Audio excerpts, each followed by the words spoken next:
To stop her children from starving, the mother peeled tree bark for food. She sprinkled seasoning to make it more edible. As they crunched the bark, they imagined it was meat. Despite the dire state, the mother wouldn't let the children go out due to terrifying creatures. Suddenly, a strange scene unfolded. The mother and her children were outside peeling bark. As Nolan was focused, a strange noise whooshed past. When he realized, his mother and brother had vanished. Then, his rope pulled him down, an invisible force dragging him to a well.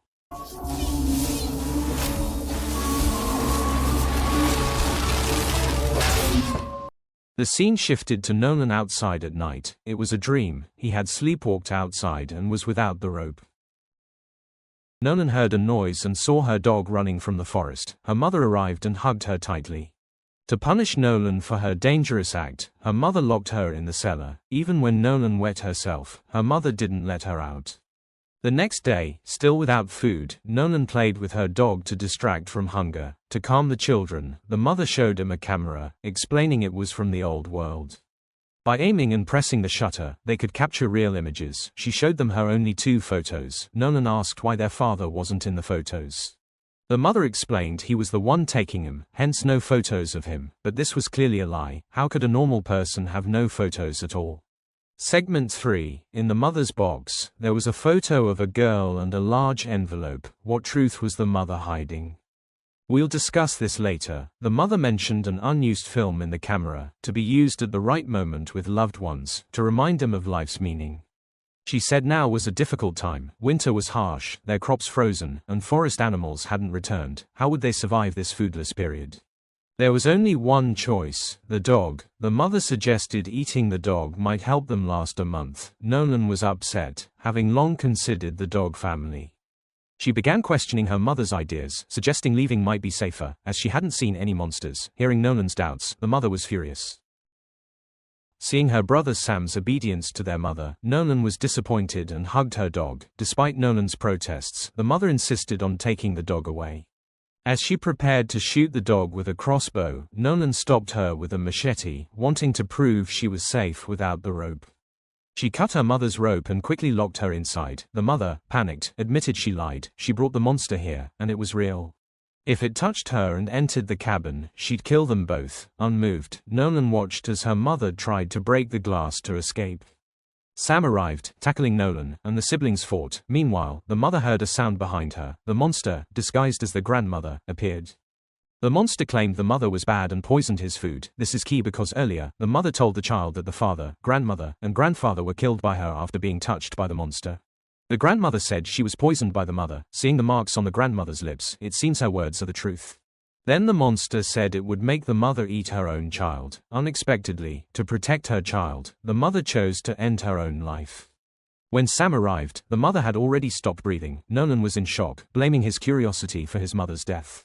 That night, Sam stayed by his mother's side, while Nolan looked at her photo, unable to sleep. The next day, Nolan knew the dead couldn't return, and the priority was to help her brother survive.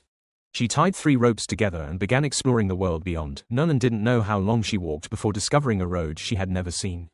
Her rope had reached its limit. She shouted for help but got no response. As she was about to return to the cabin, a man appeared and greeted her.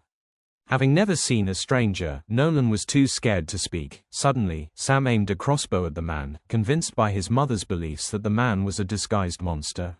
As the man was about to leave, Sam shot him. The injured man fled into the forest, with Nolan following. She found him, but he was too injured to move. With a phone call to the police still connected, Nolan grabbed his backpack, took the food, and returned home. Starving for days, she ate ravenously and invited Sam to join. Sam still believed the man was a monster, refusing to eat the mysterious food. Nolan said there was no monster, and their mother lied to them. They weren't the only humans in the world. The differing beliefs led to Sam angrily returning to the cabin, but at night, Sam's hunger overcame him, and he ate the canned food. He found a map and wallet from the backpack on the table and played with a flashlight on the rocking chair. Suddenly, a noise came from the opposite cabin. Curious, Sam went to investigate. A little girl called out to him, asking if he had seen her father. Sam knew he had shot her father earlier, but he lied, saying he hadn't seen him. The girl noticed Sam's flashlight and the body in the cabin, sensing something was wrong. As Sam tried to explain, the frightened girl began to run. The girl ran into the forest, and Sam, fearing for her safety, chased after her. But his rope wasn't long enough, so he let it go. As he chased, he lost sight of her and turned to see a strange scene, a six-armed monster climbing a tree.